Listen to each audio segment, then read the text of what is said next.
You don't know when, you don't know how it finds you.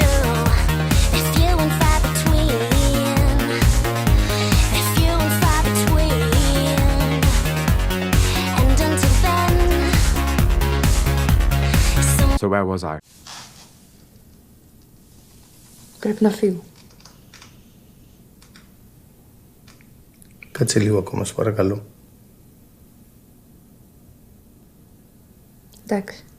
The nurse has now felt a stronger connection to the tennis player's life than ever before, triggered by her other dad, fake or not. She seems to be realizing that her relationship with that man is dwindling since he's found someone who is real and perhaps not a substitute. But rather than evaluating what her real life is and trying to make that the best life it can be, she prefers to sink deeper into her substitutes. And I think this says a lot about what her real life must be. It's got to the point where it's possibly void of anything real. So when you consider how much of this story is about putting on false identities, you can really draw a lot of connections between this and real life. Yorgos Lanthimos takes psychological and philosophical concepts such as masking and sort of morphing into slightly different people depending on where you are and who you're with, purely for the sake of validation or insecurity. I think I mentioned earlier that this film feels like a surrealist story in a realist world. I'm not sure, but I think I made the point as well that whereas this film feels like surrealism inside realism, a director like Harmony Korine kind of does the opposite. In Gummo, he explores the realism of these interesting and disturbing people in a surreal way.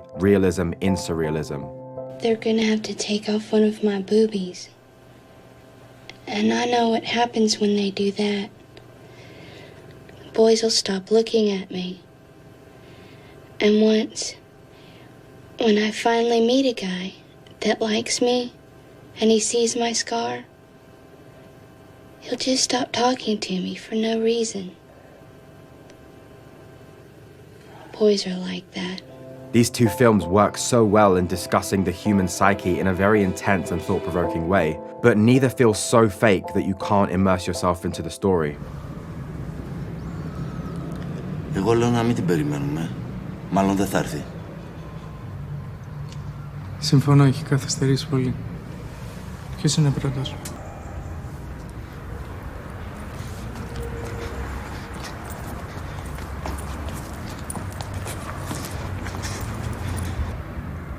Εγώ δεν ξέρω. Ούτε εγώ. Τον Prince. Ποιον? Prince. Δεν μπορείς να αντικαταστήσεις τον Prince. Γιατί? Ο Prince δεν έχει πεθάνει. Έχει πεθάνει ο Prince. Ο Πριντζή. Well, this scene is the only scene where I have a lot of trouble deciphering what's going on here, but I'll do my best to explain. The nurse appears to be late on account of her being more immersed in her fake life than ever. Meanwhile, they are playing a game where they have to guess what each other's impressions are. My immediate interpretation is that they want to branch out to doing dead celebrity substitutes as a service for their fans. We know from the beginning that favorite celebrities seem to be a major priority in this world. This was made before Prince died. I don't exactly know what this scene means. The gymnast is being told she can't replace Prince because he's still alive. I think that this tells us maybe she doesn't do research on the people she would want to replace. I'm not sure, but whatever it means, she sits down feeling once again invalidated. And then I have no idea what impression he's doing here. At the hospital, Mont Blanc is suspicious about the nurse. Δεν ήρθε στη συνάντηση που είχαμε χθες. Το ξέρω. Απλά έπρεπε να αντικαταστήσω μια συνάδελφο που είχε κάποια δουλειά. See how we only see their hands here? Having all the energy focus on their hands is a really unconventional but effective way of portraying complex emotions. The nurse's hands are fidgety and nervous. Mont Blanc's hands are still and stable. As soon as the shot changes, the conversation connects back to the mug.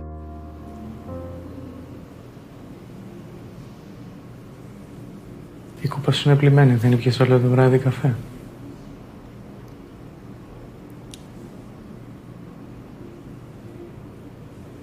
Τη χρησιμοποίησα εγώ, ελπίζω να με σε πειράζει.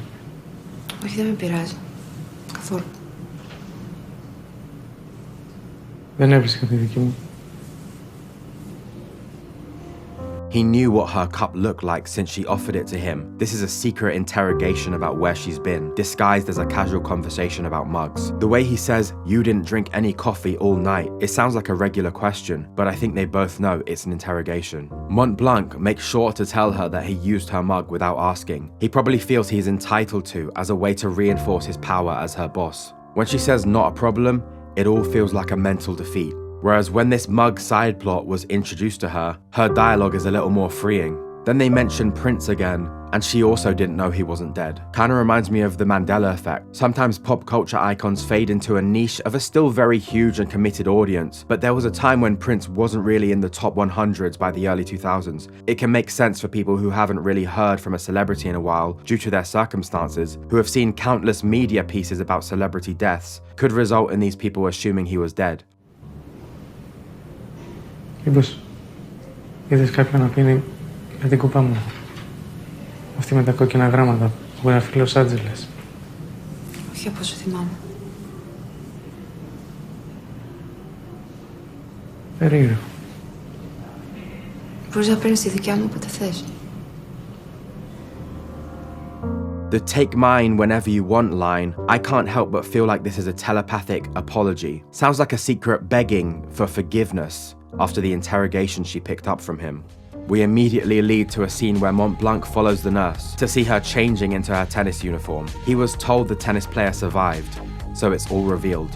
And just like the beginning of the film, because Mont Blanc is the focus of the scene, we are only seeing things from his perspective. Such a small difference like cutting to her inside the car during this scene is the difference between a film like this that restricts each situation to align with one person's specific experience, a film that just wants to film everything and not really consider the purpose of the scene, really helps to drag you into the emotional depth of the story. It's also the fact that he clearly doesn't have empathy for her. He doesn't understand that this is a much deeper and depressing story than he thinks. He just thinks she's simply trying to make some hush money because she's not a good person. Meanwhile, we've been seeing every part of her situation, and it's depressing, so we can understand why she would have made those decisions. In the next scene, she is being the tennis player and hanging out with the tennis player's boyfriend. I can't help but wonder what might be going on in her mind. I think considering their age difference and her conviction to stay in this role, it's clear she feels like a younger girl, as young as the tennis player, because she is being her. I get that's obvious, but we've seen subtle clues in her personality that suggest not only does she want to be a different person, but she wants to be a kid, with no worries, no adult responsibilities. Είδα χτες μια ταινία με έναν που ήταν βετεράνος και τον καλέσαμε για μια τελευταία αποστολή. Και ενώ στην αρχή διδεχόταν, μετά εξοπλίστηκε και πήγε. Νομίζω την έχω δει. So what I think is going on in this scene is that I believe the movie she is talking about is Rambo. And I think Rambo could have been one of the tennis player's favorite movies, or the boyfriend's. Either way, it seems maybe she had previously Googled the short synopsis of the film and just recited exactly what it said. Again, all conversations seem to revolve around superficial things: mugs, shoes, songs, actors, celebrities. And this is the first big clue that really lets us know that this tennis player is not suited for this role based on who she is superficially.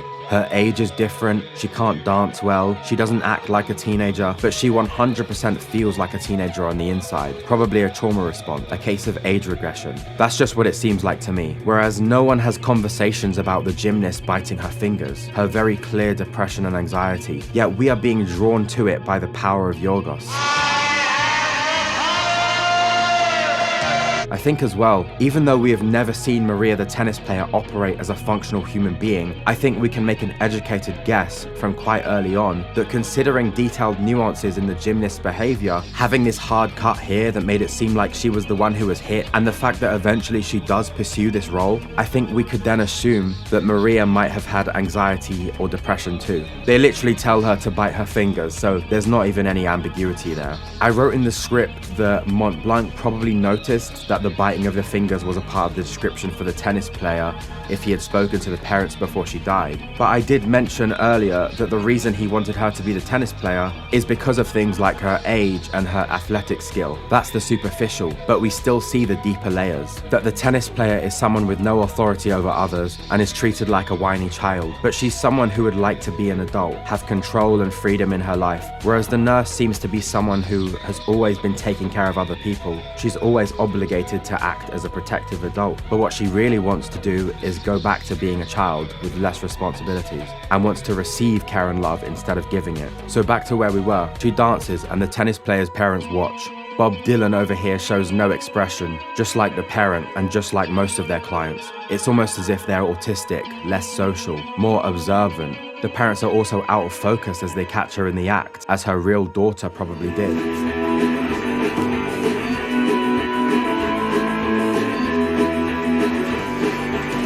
Μαμά, μπαμπά, δεν σας περίμενα τόσο νωρίς. Ο Βασίλης είναι φίλος μου από το σχολείο, απλά χορεύαμε. But it's also quite scary to see this kind of thing in a film. You can't see their true feelings. Perhaps it's another reinforcing of the idea of main character syndrome. It could be a commentary on the many ways in which humans continue to misunderstand each other. The way people have forgotten to talk with true intention. They talk just to upheld image, to receive attention back. But this is a surrealist world with very emphasized superficial structures, but in a way that still feels enriched with pure realism at the same time. She takes the boy back home with her, and at this point I'm just confused all over again. Γεια σου, μπαμπά. Από εδώ ο Βασίλης. Βασίλη, από εδώ ο μπαμπάς μου. Γεια σου. Γεια σας. Θα πάμε στο δωμάτιό μου να κάτσουμε και να ακούσουμε μουσική. Άμα χρειαστείς κάτι, ειδοποίησέ με. Εντάξει. Άμα η ένταση είναι πολύ ψηλά, πες μου να τη χαμηλώσω.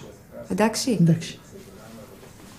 It's still unclear whether or not he is a substitute or her real father, but considering his relationship with her is dwindling as he found new love, that's one of the two biggest reasons why I think she is a substitute for him.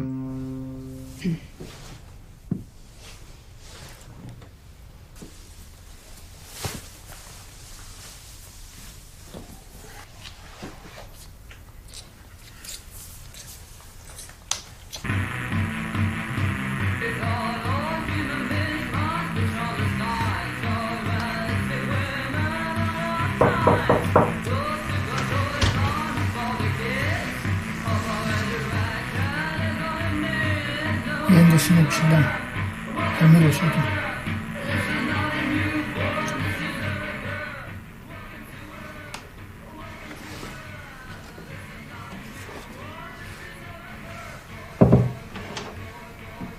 She tries to convince her maybe father that this young boy is good for her.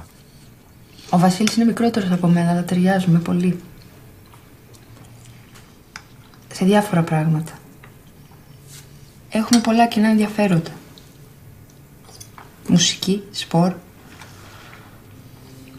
I feel like she wanted to recreate that parents catching her thing back at the house. The pendulum once again swings back to maybe he is the real father. I think she wants to get caught. She wants to push away because she's hoping the parent will pull in closer. But then, okay, swing it back. He seems not very impressed by these acts. He hadn't considered that, presumably these many years. I don't know how long it's been going on for. Honestly, this is why this movie is so personable, because wherever works for you, whatever makes the most sense to you, is probably going to be super easy to relate to. And when a lot of crucial details in this story are left up to speculation, it, number one, puts us on edge, just like we may be in the real world sometimes, but number two, it's maybe saying that it's possible everyone is living like this. Every social experience is a give and take. People fake who they are to be loved. People are unable to see into the soul and only see their own confirmation bias in each person they interact with.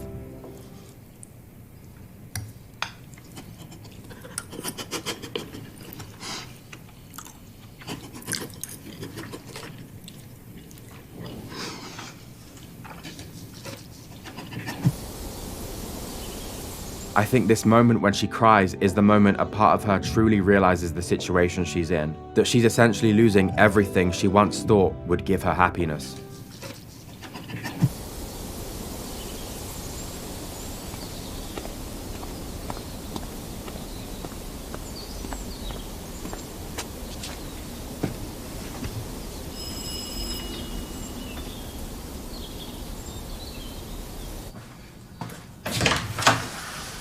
Γεια.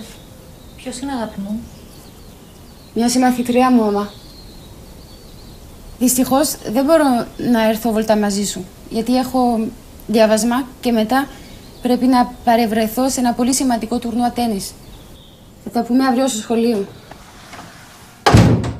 Mont Blanc has already set it up for the gymnast. She's also lost her relationship with her, since she probably knows she lied. Coming from her perspective, the perspective that doesn't notice or consider the trauma the nurse has probably gone through in her life, it may be something like identity disturbance. I think that's the kind of attachment issues she develops in this movie.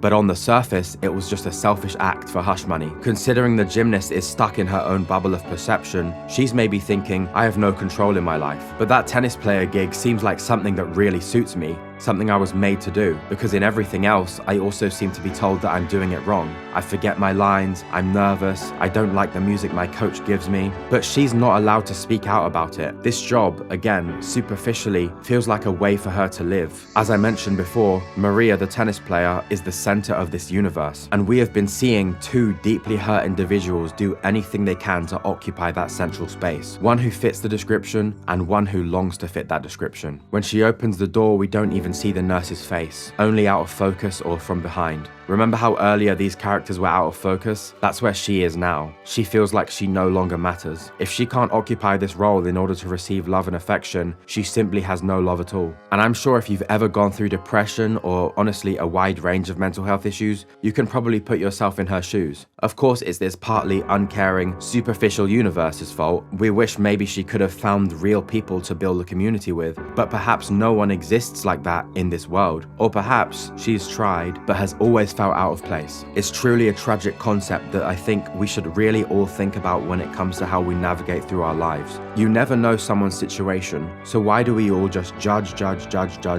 You know, this is something that's bothered me for a very long time. People have always just made up their mind about people when they haven't even stepped 1 yard in their shoes. And it's brutal apathy and dishonesty like this that leads to more mental health issues, more of a divide, more hatred, more judgment, more stigma. Hopefully I can touch more on this at the end of the video. I don't know yet because I haven't written the script yet.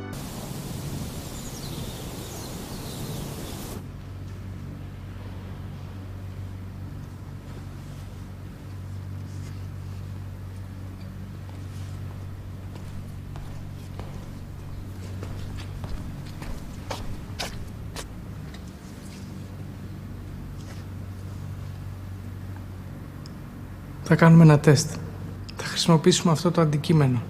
Αν δεν αλλάξει χρώμα και παραμείνει λευκό, θα σημαίνει αυτόματα ότι είσαι ικανή και αξιόπιστη να παραμείνεις μαζί μας. Αν αλλάξει, υπάρχουν δύο ενδεχόμενα. Πρώτον, να γίνει μπλε. Αν γίνει μπλε, θα σημαίνει αυτόματα να γίνει κόκκινη. Θα σημαίνει αυτόματα ότι είσαι αναξιόπιστη και ανίκανη να παραμείνεις μαζί μας. Mont Blanc displays a very mean, sarcastic, rhetorical act of punishment in this next scene, claiming that if the club turns red, she's fired. As we can see, he takes up the focus of the frame with dark lighting. Again, we're not up close to him, we cannot see inside him, but it's through this composition we can also see his ignorance. All he knows is that she lied about Maria the tennis player in order to keep the job. He doesn't see that this is about way more than just money. In fact, I doubt she ever even cared about the money involved. It was a service she wanted for herself. What she did was wrong, but the act was perceived as simply a selfish act with absolutely nothing else to consider. And so,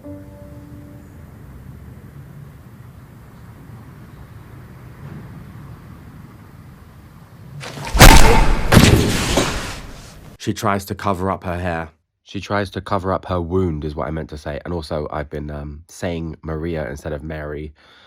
I know that's her real name, but then Mont Blanc calls her Maria. Confusing. Anyway, back to it. We're back to being extremely close to her. We're back inside her mind. She doesn't even want it to be known that she was beaten. She still wants to maintain this act that she's a perfectly stable person, not understanding that what she needs is help and support. All that's on her mind is that she needs to become someone else. In this next scene, we don't even see her eyes very much, letting us know that she's sinking lower and lower into her own obscurity. She's lost any sense of who she really is, which I think has been the case this entire time, but is gut-wrenchingly clear here. She realizes his new love is not from a daughter role, but from a partner role, and so this leads her to her lowest moment.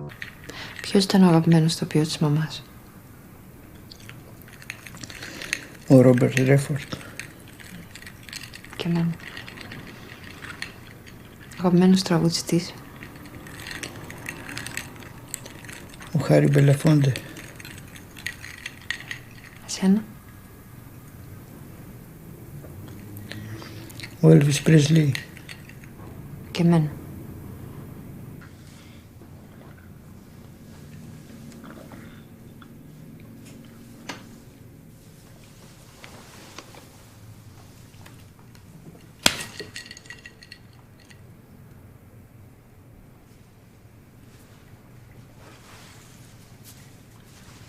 It's a part like this that I really can't analyze very deeply.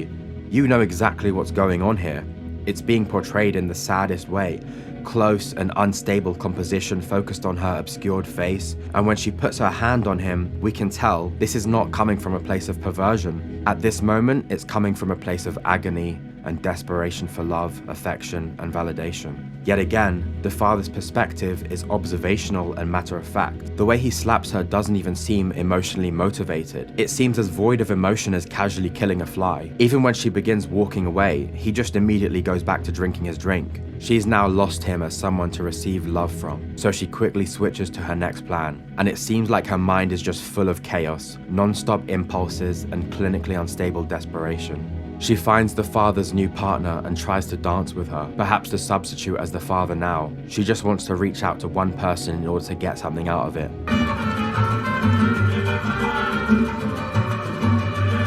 Again, she gets nothing out of it and leaves again. Back at the tennis player's house, she's now truly reached a point of delusion. The universe has been slowly turning her into a monster. I could continue to comment on the cinematography, but it's using the same techniques that I've explained before. It's almost as though these kinds of shots are being reprised. I like how we're once again behind her, unable to see her face, because she's lost who she is.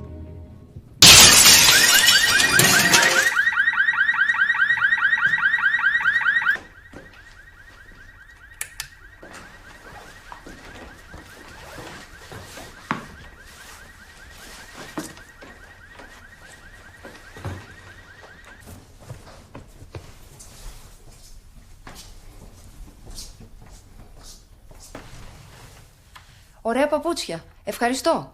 Είδε χτες μια ταινία με έναν που ήταν βετεράνος και τον καλέσαν για μια τελευταία αποστολή. Και ενώ στην αρχή δεν δεχότανε, μετά εξοπλίστηκε και πήγε. Νομίζω το έχω δει. Μαμά, μπαμπά, δεν σας περίμενα τόσο νωρίς. Ο Βασίλης είναι φίλος μου στο σχολείο. Απλά χορεύαμε. Ωραία παπούτσια. Ευχαριστώ.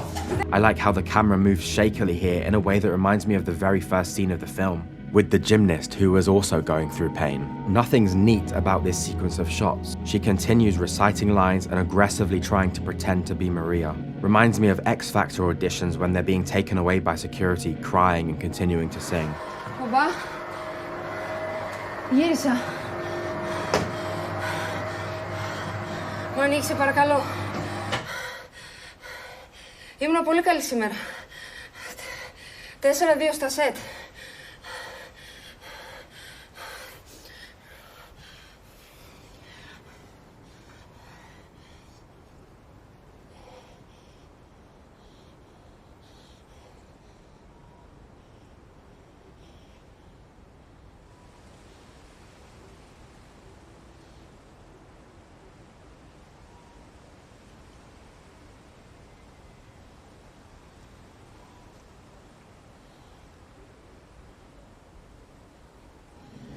It feels like a shot of the protagonist completely losing everything, but simultaneously feels like she's being shot like the antagonist, who's just been destroyed by the heroes. It's as though even the camera's eye has lost respect for her. And now the gymnast gets to perform her song.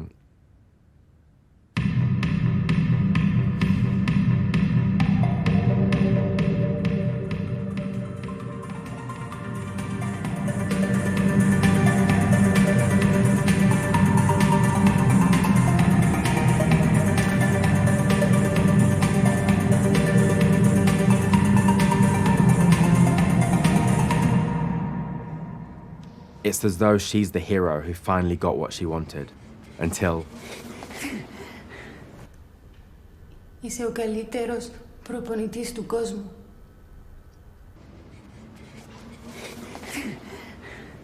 Είσαι ο καλύτερος προπονητής του κόσμου.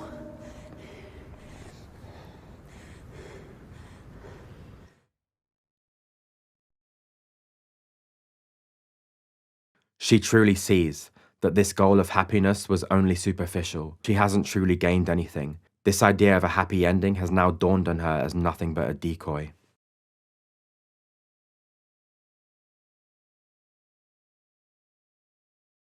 To me, this movie sums up a lot about our humanity that is worth taking a second look at. Why do we always ignore the fact that the way you may personally think of someone may not be the reality of the situation at all? As someone with autism and ADHD, I've gone through 26 years of being misunderstood. My bluntness means I'm rude. My words are misinterpreted by people who already want to hate me. The world is filled with constant assumption, constant confirmation bias, constant conspiracies. We see people for who they are on the surface and seem to think we fully understand people's situations. People treat others as if they're stupid when maybe they just process things differently. I mean, I could go on about how I personally relate to this. But on the other hand, this movie also delves deep into the concept of masking, the way we all seem to pretend to be someone else in order to gain love, validation, and affection, only for that dishonesty to hit us in the face, sometimes immediately, sometimes after years of a relationship. We also grapple towards superficial things to cope with grief. We speak to AI bots, we rebound, we relapse, we hate, we love too unhealthily, we're jealous, we're envious, we're imperfect. And yeah, I mentioned this before. At the cinema, the credits were dead silent. I felt awkward, but I also thought, why? And the reason is because I will be heard if I say anything. That's my problem. But why did no one else speak either? But yeah, that's the analysis finished. I would say recommend what film I should analyze next, but unfortunately, I'm doing my best to not care what people think. So if I do make another analysis, it's gonna be what I want to talk about. Frankly, you can fuck off because I don't live for you. You see how they're really cleverly tied into the film? Okay, anyway, bye.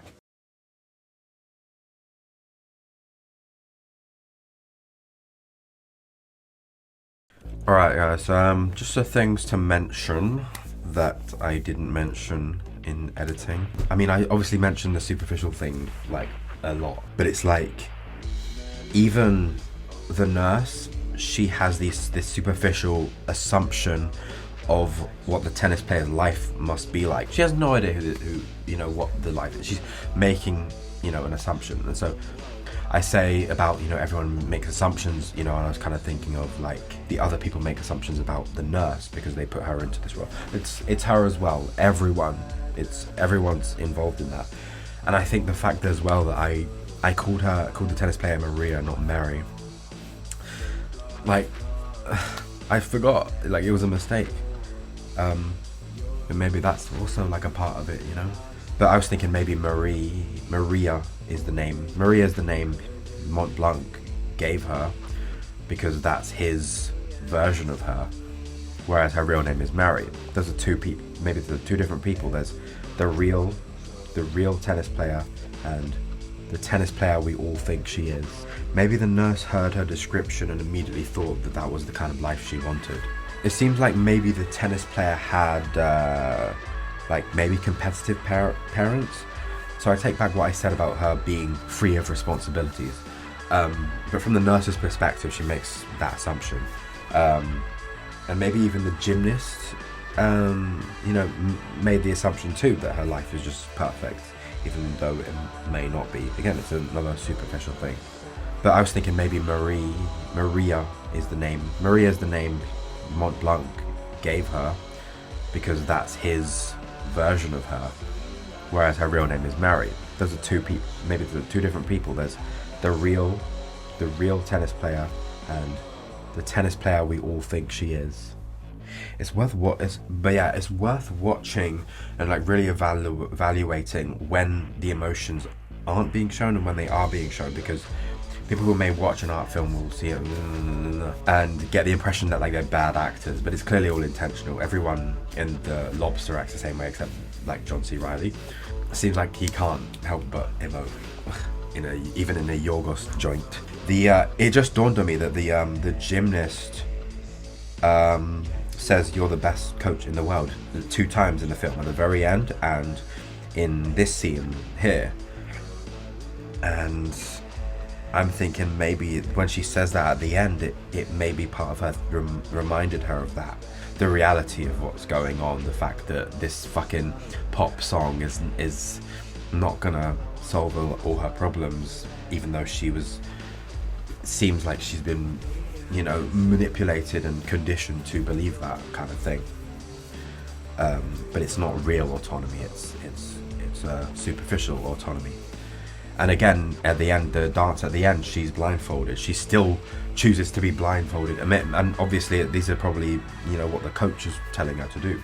She's still blinding her, folding herself in the dance at the end because she's unaware of it. But then we see her face change in the end, so maybe that's that change. That's the awareness. Yeah, that's all I wanted to mention. Anyway.